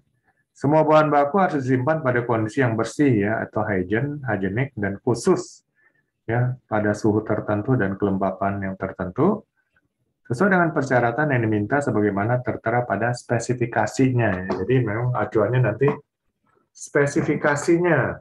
Spesifikasi ini ya tentu berisi standar mutu ya yang nggak boleh dilanggar. Semua bahan baku jangan sampai menyentuh lantai, ya. Gunakan rak atau palet yang bersih dan sehat. Jika memungkinkan, bahan disimpan dalam kontainer yang sehat atau higienik. Kontainer harus diberi label yang jelas sesuai dengan isinya. Jaga tutup kontainer dan kemasan agar selalu tertutup selama tidak digunakan, ya, untuk mencegah kontaminan masuk. Lalu manajemen persediaan bahan baku juga ya pada tempat penyimpanan harus selalu diperiksa dan diuji kelayakannya. Sirkulasi bahan harus diperhatikan, pengeluaran bahan baku harus sesuai dengan prosedur. Ya, bahan baku yang telah dikeluarkan namun tidak digunakan dalam produksi, maka manajer mutu atau orang yang berwenang harus mengambil tindakan yang terhadap bahan baku tersebut. Keakuratan alat ukur harus diperiksa secara teratur dan dicatat. ya, jadi dikalibrasi ya. Pemindahan bahan ke kontainer disarankan dilakukan di tempat terpisah dan diawasi oleh staf laboratorium. Catatan harus dijaga agar jumlah material yang dikeluarkan dapat diperiksa dengan jumlah produk yang dihasilkan. Jadi semuanya juga terdata ya, tercatat secara tertulis. Kemudian untuk pengemasan, ya pengemasan bahan. Setiap pengemasan bahan harus sesuai dengan spesifikasinya. Jadi ada standar mutunya juga ya. Di sini produk cukup terlindungi selama batas pemakaiannya di bawah kondisi normal. Produk seminimal mungkin bersentuhan dengan kemasan. Ketika produk yang sudah dikemas akan diproses pada tahap selanjutnya, kemasan harus cukup kuat untuk kondisi pemrosesan selanjutnya. Jadi mungkin ada produk yang sudah selesai ya dikemas dan kemudian mungkin masih ada proses selanjutnya. Nah, ini harus dipastikan bahwa kemasan yang sudah dibuat ini bisa tahan pada saat proses selanjutnya gitu. Pengepakan harus dapat memenuhi karakteristik dan keutuhan yang dibutuhkan. Kemasan akhir dilengkapi dengan informasi hukum pada form dan lokasi yang diminta. Jadi tadi mungkin seperti yang saya jelaskan, selain komposisi, ya mungkin izin-izin dari instansi tertentu, dan kemudian ada peringatan-peringatan ya, bahwa bahan ini mungkin mengandung alergen ya, seperti ragi, protein dan sebagainya. Karena ada beberapa orang mungkin akan alergi terhadap bahan-bahan tersebut. Lalu produk yang disimpan pada suhu yang tidak stabil harus mempunyai instruksi yang jelas. Jadi kalau terjadi masalah mati listrik, bagaimana lemari pendinginnya mungkin tidak bekerja, apa yang harus dilakukan ya? Apakah harus memasang genset atau hal lainnya? Manajer mutu harus menjamin bahwa spesifikasi telah sesuai dengan persyaratan hukum yang terbaru. Jadi selalu update regulasi dari pemerintah, jangan sampai spesifikasi atau standar mutu yang dibuat itu bertentangan dengan regulasi yang dibuat oleh pemerintah. Setiap pengiriman dan penumpukan harus menampakkan kode referensi sebagai identitas agar mudah ditelusuri. Prosedur penerimaan dan persetujuan pengemasan dapat berubah sesuai kelas pemasok. Operator harus didorong untuk segera melaporkan kejadian yang tidak seperti biasanya tentang wujud, bau, bahan kemasan yang dikeluarkan. Bahan kemasan untuk sementara dikarantina harus diberi tanda ya, atau dipisahkan untuk menghindari pemakaian secara tidak sengaja.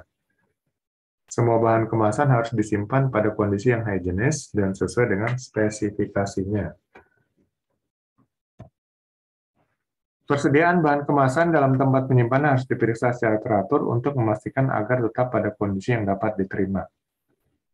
Lalu sirkulasi persediaan bahan kemasan harus diawasi ya. Jadi jangan sampai bahan kemasan juga sudah habis, jadi memang harus ada minimum stoknya gitu. Prosedur dan dokumentasi yang benar harus dibuat untuk pengeluaran bahan kemasan dari tempat penyimpanan. Pengemasan bahan harus sesuai dengan jenis produk yang dibuat. Ya. Hanya bahan yang sesuai tanggal penggunaannya yang digunakan. Jadi kalau sudah expire ya tentu dikeluarkan ya, tidak untuk digunakan. Pengemasan dan proses. Ya, masih pengemasan dan prosesnya. Kemasan yang dikeluarkan sudah sesuai dengan jenis produk yang dibuat, dan penataan produksi sedemikian rupa sehingga terhindar dari kontaminasi antar lini, ya, atau kontaminasi silang dan produk dikemas dengan tepat. Sebelum produksi dimulai, pemeriksaan harus dilakukan untuk memastikan bahwa area produksi bersih dan bebas dari ya, sisa-sisa hasil produksi sebelumnya, mungkin bahan tak terpakai atau sampah, bahan baku, ya jadi bahan baku jangan ditumpuk di area produksi ya, atau bahan-bahan kemasan ya yang ada tidak boleh ada ditaruh di area produksi. Kemudian dokumen yang tidak berkaitan dengan produksi harus disingkirkan juga. Lalu pemeriksaan harus meliputi bahan dan dokumen yang dikeluarkan sudah benar, lalu penataan mesin yang sudah dilaksanakan. Jadi bagaimana mesin ditata dengan benar ya, sehingga tidak makan tempat ya, efektif untuk digunakan oleh operator dan sebagainya. Proses harus benar-benar sesuai dengan spesifikasi proses ya. Jadi sudah ditentukan spesifikasi proses, nah nanti prosesnya harus sesuai gitu. Kondisi proses harus dipantau dan kontrol proses dilakukan berdasarkan kecukupan, kepekaan, pengujian alat dan laboratorium, serta pemeriksaan langsung ketepatan pengemasan dan pencantuman tanggal. Ya, jadi benar-benar pengawasan terhadap kontrol ya, kontrol dari proses hasil pengujian alat dari laboratorium, ya pemeriksaan, pengemasannya, dan juga pencantuman tanggal. Lalu dilakukan kalibrasi, ya perawatan, ya, dan semua orang yang datang ke area produksi harus memenuhi persyaratan kebersihan, ya personal hygiene. Kemudian mungkin perlu alat detektor juga ya, alat detektor kebersihan dan juga barang-barang yang tidak harus ada di area produksi dan sebagainya. Untuk produk setengah jadi harus dikarantina sampai diperiksa kesesuaiannya dengan spesifikasi dan setuju oleh orang yang ditunjuk yang berwenang. Ya, nanti dari bahan baku ya, baik itu produk setengah jadi atau produk yang sudah jadi itu benar-benar harus dicek dan dikarantina dulu ya. Diperiksa untuk kelayakannya nanti. Apakah perlu dengan pemeriksaan lab atau enggak. Untuk produk akhir ya yang telah dikemas tidak boleh dikeluarkan untuk dijual sampai diperiksa oleh fungsi mutu ya, bagian mutu dalam memenuhi spesifikasi produk akhir. Jadi nggak boleh langsung dijual ke pasaran sebelum melewati QC ya, quality control.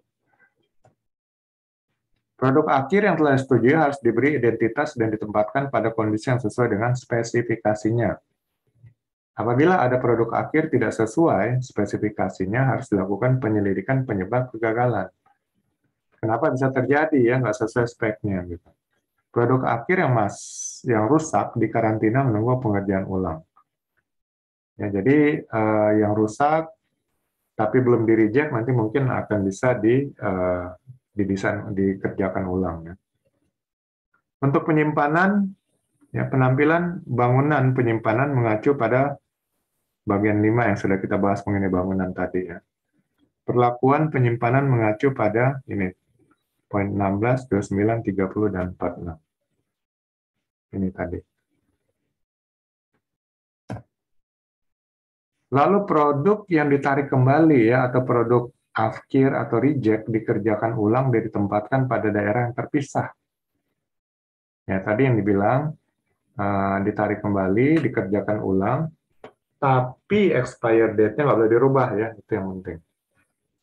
Bahan-bahan pengiriman dan produk yang sementara dikarantina menunggu hasil pengujian dipisahkan dan diberi label.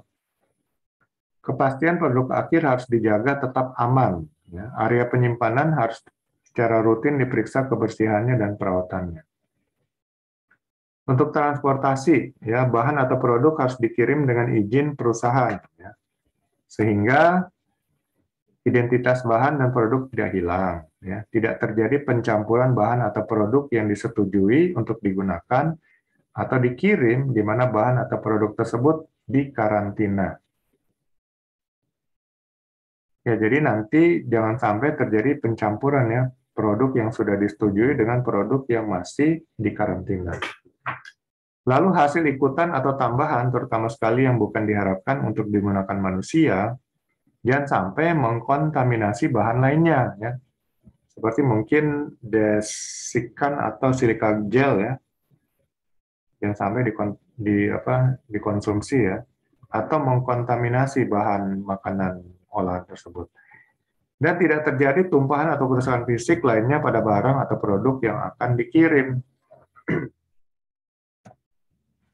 Barang produk yang akan dikirim jangan ditinggalkan pada kondisi yang merugikan atau dibiarkan memburuk.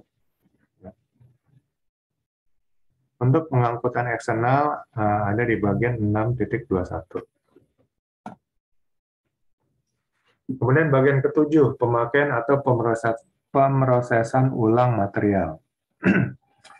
Jadi di sini material-material atau bahan-bahan yang diproses ulang atau produk yang harus diproses ulang ya, tidak lolos QC akhir, ini bisa saja diproses ulang. Cuman tadi kalaupun produk yang akhir yang sudah terlanjur didistribusikan, lalu kemudian ditemukan cacatan, ditarik kembali, nanti setelah selesai proses ulang, itu tanggal kadaluarsanya nggak boleh dirubah ya, dipakai tanggal kadaluarsa yang lama gitu.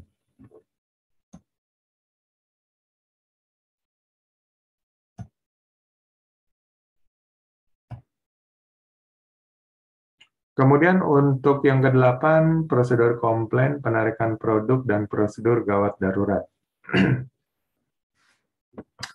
Jadi sini prinsipnya adalah prosedur harus tersedia untuk proses dan penyedia jalur yang tepat untuk pembuatan laporan tentang komplain mutu.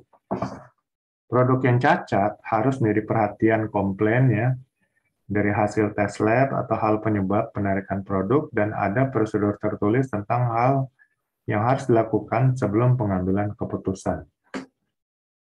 Jadi apa yang harus dilakukan terhadap produk yang dikomplain ya, terhadap produk yang di-reject dari hasil lab dan sebagainya, itu nanti keputusan seperti apa gitu ya.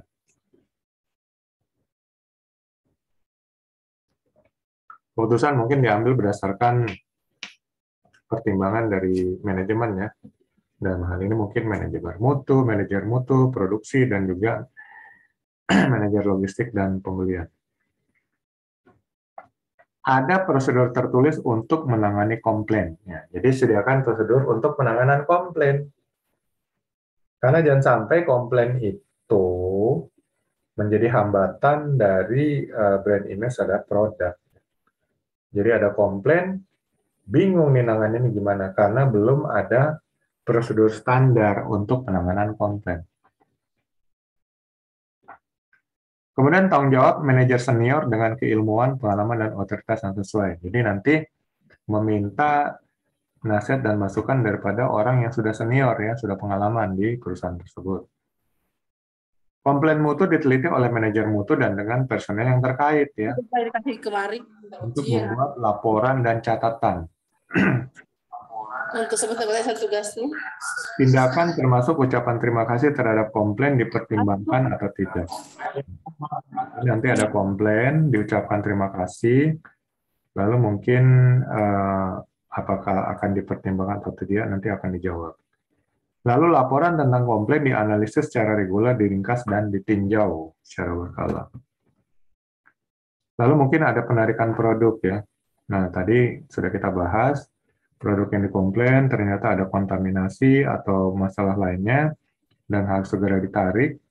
Ini apakah produknya itu tidak mempengaruhi secara keseluruhan dari batch produksinya atau secara keseluruhan.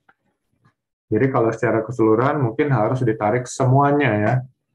Semuanya di batch yang bersangkutan. Nah, ini tentu akan berhubungan dengan data dan catatan ya. Jadi kemana aja batch sekian itu dikirim, nanti itu yang akan ditarik. Lalu ada namanya dibuat prosedur penarikan ya. Sehingga nggak bingung lagi nih kalau ada prosedur barang yang harus ditarik dari pasaran gitu ya. Sudah ada prosedurnya, jadi tinggal mengacu kepada prosedur. Prosedur penarikan barang sebaiknya ditinjau secara tetap atau berkala. Untuk penarikan produk terbagi dalam 3 kategori utama. Pertama, ketika pihak berwenang mengetahui satu barang beracun atau diduga beracun. Ya, yang kedua, ketika pengusaha atau importir mengetahui tentang produk yang keracunan atau beracun. Yang ketiga, ketika tidak ada racun, tetapi ada keadaan tertentu yang mengharuskan penarikan produk. Jadi ada kontaminan, pihak berwenang dalam hal ini mungkin BP POM ya, ini harus segera ditarik. Atau pengusaha menyadari sendiri ya, atau importir tahu ya, ternyata ada kontaminasi atau bahan beracun.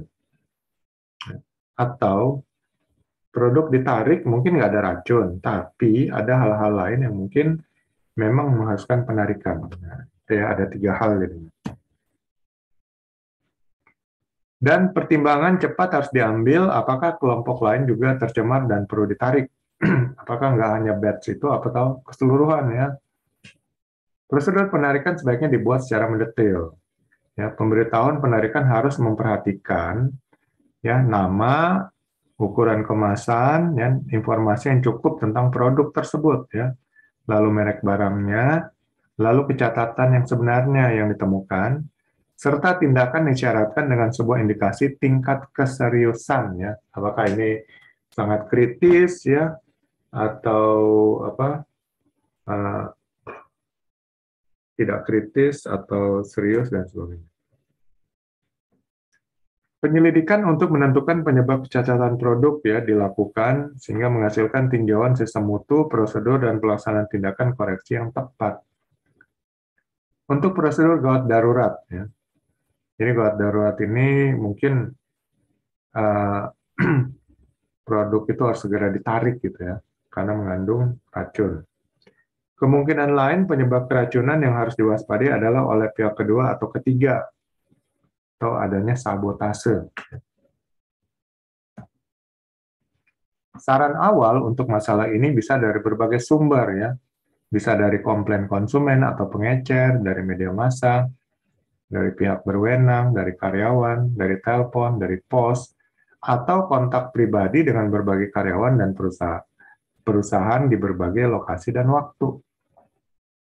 Semua staf harus tahu prosedur perusahaan yang harus diikuti baik dalam maupun di luar jam kerja dalam situasi gawat darurat. Ya. Jadi kalau situasi gawat darurat, ya itu nggak peduli jam kerja, tengah malam itu mungkin dibangunin dan harus datang ke area pabrik gitu. Dalam keadaan emergensi, prosedur tersebut diberlakukan dan orang yang terlibat dalam manajemen mutu harus bertanggung jawab untuk menangani keadaan tersebut. Jadi departemen mutu yang bertanggung jawab ya kalau terjadi keadaan darurat. Kemungkinan sabotase atau invasi mungkin perlu dibuatkan pengaman tersendiri ya pada daerah yang rawan terhadap serangan atau gangguan. Kemudian bagian ke-9, kontrak kerja industri.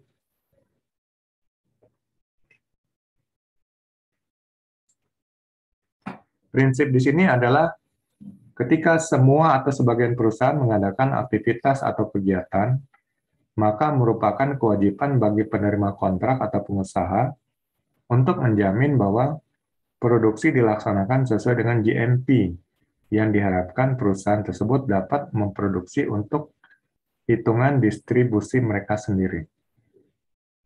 Jadi kontrak kerja diperlukan ya sebagai bagian dari legalitas. Dari legalitas ya, untuk menghindari hal yang tidak inginkan ke depannya. Karena kalau hanya deal secara lisan itu nggak ada bukti nanti ya. Jadi harus ada deal secara tertulis. Jadi sebelum membuat kontrak memang harus meninjau segala sesuatunya ya antara dua pihak ini, hal yang berhubungan dengan mereka ya. Ya mulai dari hal yang umum sampai ke hal yang detail.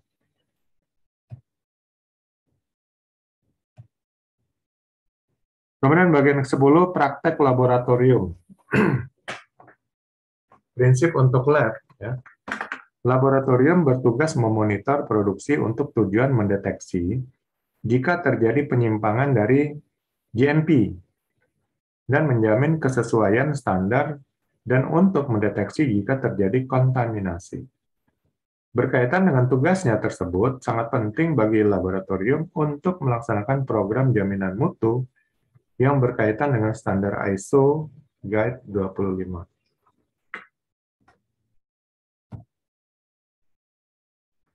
Panduan umum untuk program jaminan mutu laboratorium. Laboratorium sebaiknya menyusun dan mendokumentasikan tujuannya. Jadi tujuan laboratorium itu didokumentasikan, tertulis, serta bertanggung jawab untuk melaksanakan praktek laboratorium yang baik atau good laboratory practices, mungkin bisa dibuat seperti itu. Metode analisis. Setelah menentukan tujuan, manajemen sebaiknya memilih metode yang tepat sehubungan dengan tipe pekerjaan yang akan dilakukan. Personel, ya, staf sebaiknya terdidik, berpengalaman, dan mempunyai motivasi untuk melaksanakan tugas laboratorium. Fasilitas. Laboratorium seharusnya dilengkapi dengan peralatan dan disusun sesuai dengan waktu para staf laboratorium karena keselamatan sangat penting. Peralatan. Laboratorium sebaiknya mengakses semua peralatan yang disyaratkan untuk kemampuan pelaksanaan tes yang dilakukan.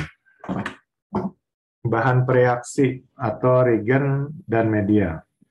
Untuk menjamin bahwa semua hasil tes memuaskan, reagen dan media dites untuk mengetahui validitasnya bahwa mereka telah diformulasikan dan diberi label. Jadi ada bahan-bahan tertentu yang harus dites ya dengan reaksi kimia, sehingga bisa dilihat ya untuk menjamin bahwa bahan tersebut layak pakai gitu ya atau valid. Catatan. Catatan tentang analisis sampel dan prosedur kontrol mutunya harus dijaga. Catatan sebaiknya mencakup penanganan sampel, ya, analisis sampel, hasilnya, ya, termasuk metode yang digunakan, lalu observasi atau pengamatan, penghitungan, ya, orang yang menganalisis, dan rekomendasi dan tindakan lainnya. Ya, jadi ini catatan yang berisi tentang keseluruhan hasil pengetesan di laboratorium. Dokumentasi. Laboratorium sebaiknya mendokumentasikan semua kebijakannya, ya, praktek manajemen, dan prosedur umum operasional yang disusun untuk memenuhi persyaratan program jaminan mutu. Contoh, batasan operasional laboratorium, ya, prosedur pengetesan, prosedur pengaturan alat-alat pengetesan, dan prosedur kontrol mutu. Jadi, sebaiknya bagian lab ini harus punya hal ini ya. Jadi batasan dari laboratorium itu seperti apa gitu. Apa yang boleh dilakukan dan yang nggak boleh dilakukan. Lalu prosedur-prosedur juga harus disiapkan ya, prosedur pengetesan ya, prosedur pengaturan alat-alat pengetesan, dan prosedur kontrol mutu.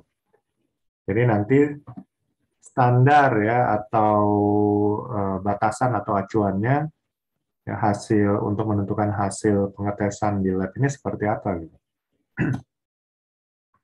Kemudian ada juga catatan pengetesan dan prosedur pembuatan laporan. Ya.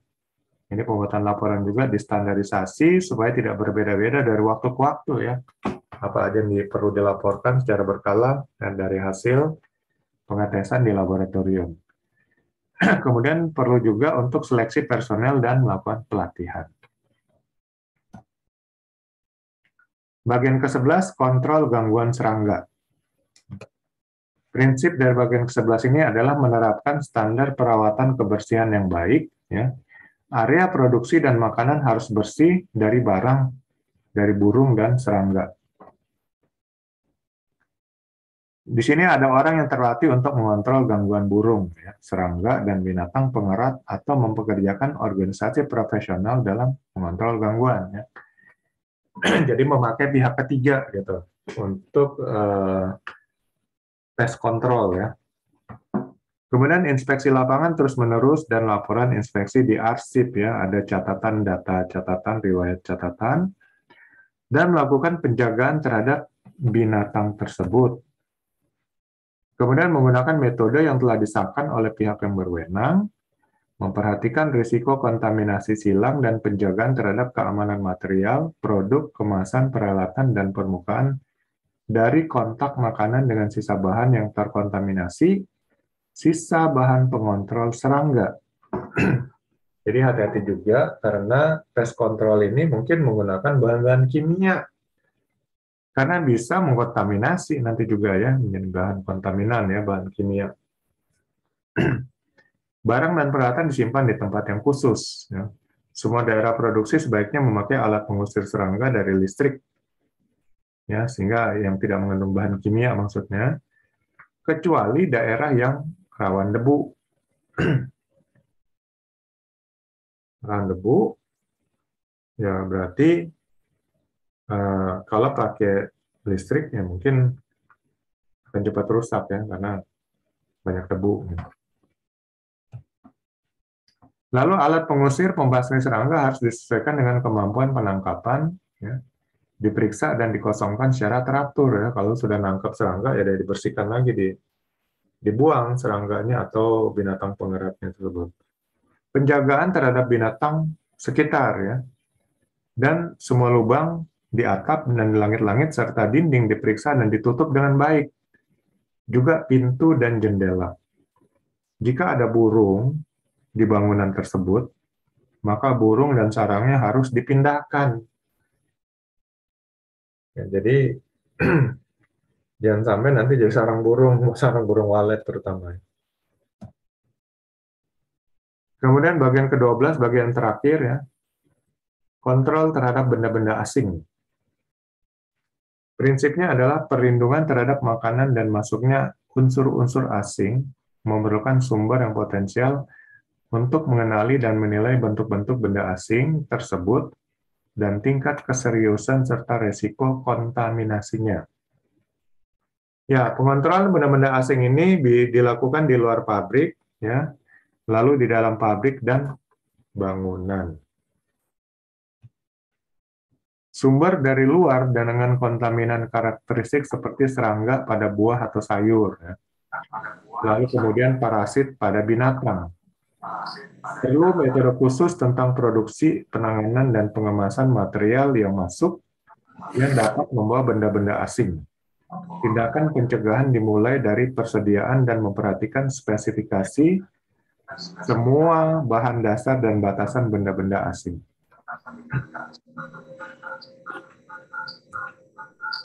Untuk sumber internal ya, ini bisa di gudang, di gedung dan instalasinya, di pabrik dan peralatannya, lalu lapisan permukaan dan finishing, lalu material yang tidak saling berkaitan, ya bisa juga pada orangnya ya atau personil, atau gangguan-gangguan lainnya, serta penarikan atau pengerjaan ulang produk bisa masuk benda-benda asing. Konsep pencegahan ya dititik beratkan pada desain pabrik, peralatan, gedung, dan perawatannya. Lalu pelatihan dan pengaturan personel, kebersihan dan higienitas secara umum, serta proses dan pengemasan. Kemudian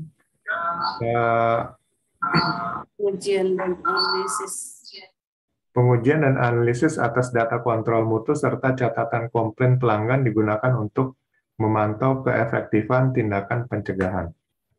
Semua pabrik, peralatan, dan bangunan sebaiknya diperiksa secara teratur ya, secara berkala. Karyawan diinstruksikan dan dianjurkan untuk segera melapor jika terjadi kontaminasi atau potensi ya kontaminasi pada produk. Jadi walaupun masih potensi segera laporin ya, masih dugaan gitu ya, dugaan adanya kontaminasi. Karyawan dilengkapi dengan pakaian pelindung ya, pelindung rambut, tidak memakai perhiasan, dan potongan benda harus ditutup dengan tutup tahan air yang dapat dideteksi dengan logam berwarna cerah dan mudah terlihat. Dilarang makan, merokok, ataupun mengunyah permen di lokasi produksi. Kemudian ada program training ya, instruksi yang jelas berkaitan dengan operasi, perawatan, pelayanan, dan kebersihan. Ya, bagian dari training, proses sebaiknya didesain sedemikian rupa sehingga memasukkan prosedur dan meminimalkan risiko dari kontaminasi benda-benda asing terhadap produk dengan teknik yang sesuai. Pendeteksian logam yang spesifik sebaiknya digunakan. Jadi nanti di training juga diberikan cara-cara untuk deteksi ya benda-benda asing yang mungkin mengkontaminasi, sehingga pengetahuan dan awareness dari setiap operator pabrik itu benar-benar tinggi ya, dan kemudian bisa melakukan preventive action, atau kalaupun sudah terjadi bisa melakukan corrective action, tindakan perbaikan. Ya, itu semua persyaratan GMP. Mungkin nanti bisa dibaca-baca lagi. Dan hubungan GMP dengan SSOP, ya, sanitation standard, operation prosedur. SSOP adalah ada di bagian penyimpanan bahan baku dan produk jadi, ada pada proses produksi, dan wajib diterapkan pada gedung, peralatan produksi, dan operator produksi. Ya. Personal hygiene ya, untuk operator produksi. Pemeriksaan secara berkala perlu dilakukan untuk memastikan ya, SSOP diterapkan dengan efektif. SSOP menjamin produk pangan olahan layak konsumsi dan bebas kontaminan. Kemudian hubungan GMP dengan SICCP. SICCP ada di semua rantai pangan bahan dan proses produksi pangan olahan. SICCP menjamin bahan baku dan produk pangan olahan bebas dari kontaminan dan bahaya terhadap orang yang mengkonsumsi. Lakukan pengawasan dan pengendalian kontaminan di semua rantai pangan dan proses produksi. Yaitu sebenarnya bagian daripada identifikasi bahaya di setiap titik kendali kritis ya, titik critical control point. Kemudian cara menerapkan GMP ya. Langkah pertama adalah persiapan ya, persiapan sumber daya manusia, bangunan, peralatan, ruang produksi ya. Kemudian metode SSOP dan SICCP, lalu prosedur standar proses dan sebagainya. Kemudian lakukan SSOP untuk bangunan, peralatan, personal hygiene ya, dan pada bahan baku dan produk hasil produksi dan saat penyimpanan dan pengiriman. Lalu lakukan identifikasi bahaya kontaminan di semua rantai pangan dengan SICCP, mulai dari pembuatan bahan baku oleh vendor hingga pengepakan produk dan distribusi. Lakukan manajemen mutu di semua proses, mulai dari pra-produksi, saat produksi, dan pasca produksi. Cara evaluasi GMP, lakukan evaluasi dan audit secara berkala ya. Buat checklist untuk apa-apa yang akan diperiksa, ya, sehingga bisa melihat nanti kesesuaiannya dan ketidaksesuaiannya. Perbaiki teman-teman ketidaksesuaian dan kekurangan yang ada, tingkatkan aktivitas dan proses yang masih kurang. Jadi setelah kita terapkan ya, good manufacturing practices, kita evaluasi, lalu lakukan perbaikan-perbaikan, sehingga konsep GMP kita akan semakin baik dan semakin baik. Sehingga ada dampak ya, dengan membaiknya GMP kita semakin baik, maka kualitas dari bahan olahan pangan yang kita produksi pun akan semakin membaik. Dan kualitas produk pangan olahan kita semakin membaik, otomatis ya brand image-nya pun di mata stakeholder dan juga terutama di mata konsumen akan semakin meningkat. Dan brand image yang semakin meningkat akan meningkatkan kepercayaan publik dan juga produk kita akan semakin dicari dan diminati oleh konsumen. Dan akibatnya akan berdampak kepada profit yang meningkat bagi perusahaan atau organisasi. Ya, itulah kira-kira GMP ya, atau Good Manufacturing Practices, manfaatnya, detailnya ya, bagaimana kita bisa terapkan, sehingga akan berdampak terhadap produk pangan olahan yang kita buat. Dan mungkin jika kita tidak mengolah produk pangan, kita bisa membagikan konsep ini kepada UMKM ya, kepada perusahaan-perusahaan pabrik menengah dan besar, sehingga mereka bisa membuat produk pangan yang benar-benar bebas kontaminan ya, berkualitas dan dapat bersaing ya, baik di dalam negeri maupun saat diekspor. Ya, demikianlah teorinya. Mungkin masih ada sisa waktu setengah jam, kita sedikit latihan lagi.